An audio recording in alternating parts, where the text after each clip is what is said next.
dotted than executing. Because my only thought in that is, in today's world, especially in technology and the industry you work in, and the industry you guys are learning about, everything moves so quick.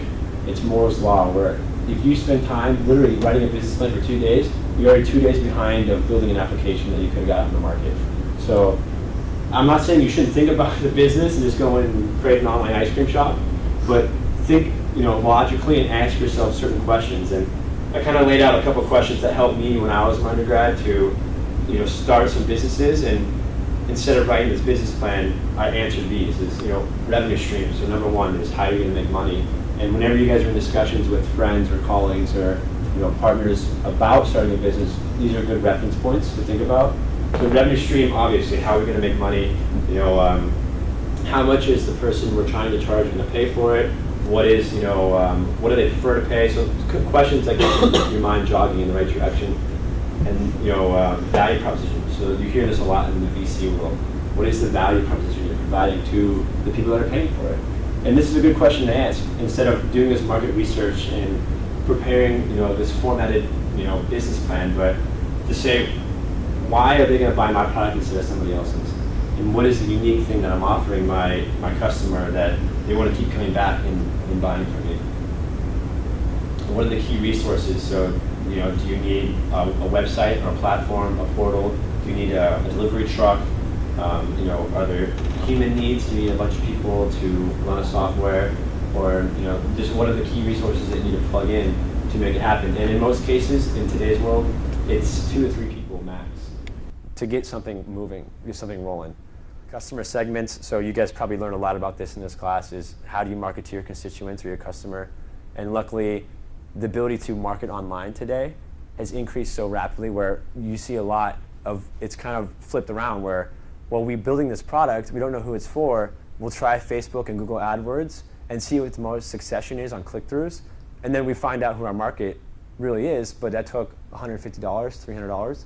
So I mean, you can kind of, like I said, be scrappy in finding out who these people are by utilizing the tools today that are, in the big picture, fairly cheap. So the key activities, what is the problem you're solving and how do you distribute, what channels? The partnership, so if you need to partner with a big company or you need to have a partnership with a designer or, what are those key resources and partnerships you need to execute the strategy? And then the cost structure. So, that's the most important. What are your margins going to be? Is it going to cost you more to build it and make it than the next 3 years of revenue? You shouldn't really execute that strategy. And that's the kind of diagram that I would recommend. And you guys can access this online. This is, I don't know the link, I can send it out, but this kind of gets your mind in the right direction. Instead of writing a lengthy business plan, this is something you can answer a question, like 5 questions really quickly, and say, well, yes or no, should we do this or should we not? And so that was really helpful for me when I was starting my first company in my undergrad, and it's been helpful with Bump. So the transition, if you look at these companies, they all answer those questions clearly, and they understand who their customer is, they understand what their value proposition is. But most importantly, what these companies all have in common, which is indicative of where we're moving today, is, who wants to guess it? So it's data, right? I mean, and data is where we're going in the next 5, 10, if we're not already there. Where we're going with data. And just as Bump is a massive data aggregator, one of the biggest problems we face is how do we store and maintain all the data we get? Because there's Amazon cloud servers, but how do you make it nimble and accessible in real time?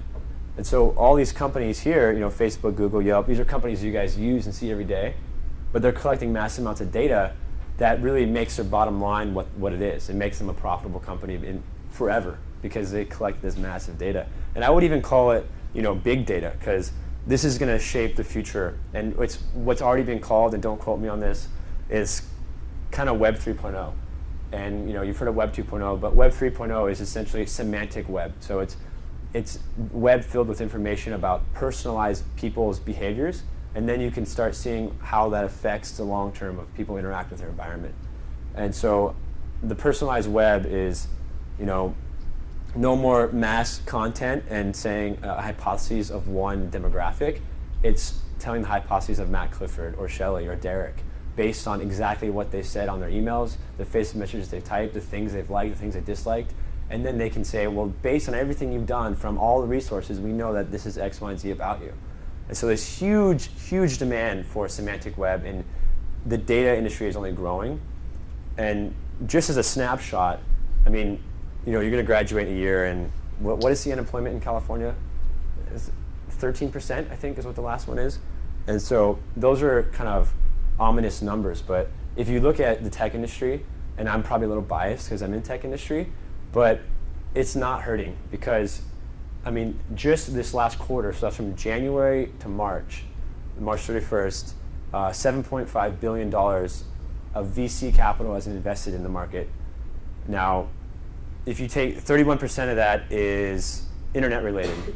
So that's $2.3 billion in quarter one, in 3 months, that have been invested in the tech industry in the United States. So that's a significant number. I mean, that's if Google took all their earnings, all their net income, and passed it over into the tech internet market in 1 quarter. That's how much money that is. And so what that means as just a student is that, I mean, this is not an industry that's diminishing, it's growing up. And how do you, utilize your resources and, your talents and what you're learning here to, get your feet wet in that industry and also flourish in that industry and give it unbiased. But some things in college that worked for me were, this is where I say the mullet years. So be aware of the context of where you're living today and who you're surrounding yourself by. Because when you graduate college, you're going to have a group of friends, undoubtedly, that want to live life, their professional life, like a mullet. So you guys know like the mullet slang, party in the front, or business in the front, party in the back, right? So my thoughts on that is, I had so many friends when I graduated my undergrad that were like, oh, let's go out on the weekend. Let's go crazy and do these things and give it. I enjoy having fun with myself and having fun, but they would do it like religiously every weekend, Friday, Saturday, Sunday, and just get wasted. And then on Monday would come around, they'd come in the office hungover and not be effective or productive. And I kind of I gave it up. I said, I'm just going to focus on business. And I realized that, the party in the front, business in the back, the business in the front, party in the back lifestyle, it works. And there's going to be about 4 years after graduation, you're going to see a lot of your colleagues doing the the quasi, I want to be in college, but I'm a professional lifestyle. And I'm not saying you guys shouldn't party, but I'm saying that if you have a defined goal when you're graduating, you say, I want to achieve X, Y, and Z and focus on it, it really helps you on a succession level to, springboard way past your peers and immerse yourself in something you love. And so, I think the 20s and 30s are some of the most pivotal years of our lives, especially now, because as baby boomers retire, there's this huge demand for leaders because baby boomers have become the leaders of the world we see today. But they want leaders that are dynamic and understand the tools that are shaping the world today. So there's a huge demand for leaders and a huge demand for those baby boomers to want to latch on to younger people coming into the workforce and say, I want to teach you everything. And they want to shake you and they want to teach you. If Charlie Sheen was a stock, and this is from Warren Buffett, if Charlie Sheen was a stock, would you invest in him right now? Yeah. You would. And so the future value of Charlie Sheen for 10 years, is he going up or down? And most people have different opinions on that, right? So who knows? Maybe it's a PR stunt. But that analytical approach to investing in Charlie Sheen, you can take that same mentality and look at the people you surround yourself by. So who do you spend most of your time with, or a lot of your time, and say, well, is the future value of their stock going up? Because your biggest resource is time. Money can't buy time. So who you spend your time with it dictates, kind of how you behave and what you end up to be. And so if the future value of your friends around you if you think they're going down, I wouldn't say run away, but slowly kind of find some rising stocks for your portfolio, right? So find some people that are going to bring you up and bring out the resources in you to make you excel, make you accelerate, and find what you love to do. So this is kind of the ending of my rant, but don't listen to societal norms is that, oh, you're young, you can't do this kind of thing.